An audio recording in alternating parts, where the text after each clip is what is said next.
Welcome to my travel vlog. My name is Car, and for the next 30 days I'll be doing an epic road trip from San Francisco to Texas with my twin sister.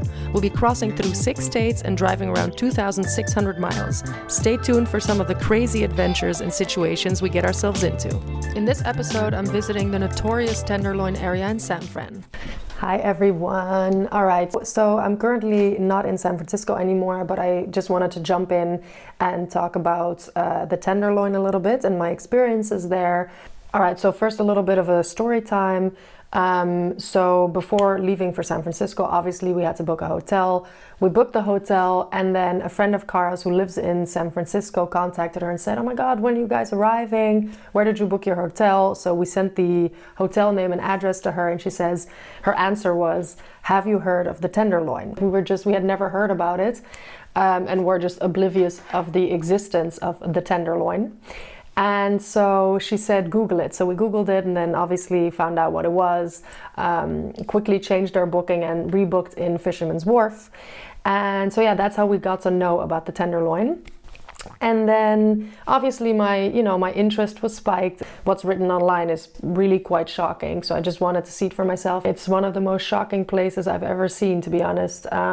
What you see in the Tenderloin is lined up tents on the sidewalks, but for blocks. Like it's a huge area. It's like an area of 50 blocks, and everywhere you turn you see tents lining the streets, used needles on the street, like broken into cars. You see people in a really messed up state. Like the people there are people that have mental issues, that have drug issues, people on substances that they look like zombies. I kid you not. They really look in a daze almost. They're not there. They're not present.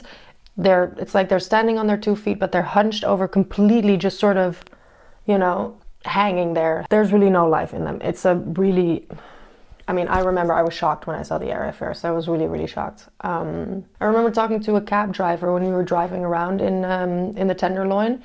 And he said that you could see, right, all the houses that are around you, like these beautiful Victorian houses, buildings everywhere. They were just completely abandoned. Just nobody lives there anymore because it's unsafe. This is not a place you should go by any means. This is not a place where you should be staying in San Francisco. It's very unsafe. But the state of the people there just shocked me the most. It's just extremely, extremely sad. So crime is an everyday occurrence here. For example, in 2023, the Tenderloin counted 56 homicides and 473 overdoses, of which most involved fentanyl. The city has had an ongoing drug overdose epidemic that's been quickly increasing since 2010, and nowadays the site of downtown is unrecognizable of the city it once was. In the Tenderloin, there are 2 main organized crime networks that basically operate at plain sight. One is centered on drugs and the other on theft, and both seem to thrive because of lack of enforcement in this area. Lots of shops are boarded up, and even the most simple things in stores like Spam or tuna are behind locks because theft is just so common. People also leave notes on their cars saying there's nothing inside and basically pleading with thieves to not get their car broken into. Theft is an everyday occurrence, and homeless people get robbed at night or are used as pawns to hold the drugs for the dealers. So if anybody will take the fall, it'll be the homeless person and not the actual drug dealer. This area is really very grim, and I really sympathize with the people that live there. But the truth is, this problem is certainly not exclusive to San Francisco anymore. So wherever you go, be careful, and I hope this video has given you some insight on this notorious neighborhood in San Francisco. I want to thank you for watching, and on a more positive note, I'd like to remind you that San Francisco is in fact a beautiful city that has plenty of good things going for it. So if you're considering traveling here, please have a look at my vlog on all the wonderful things to do in San Fran.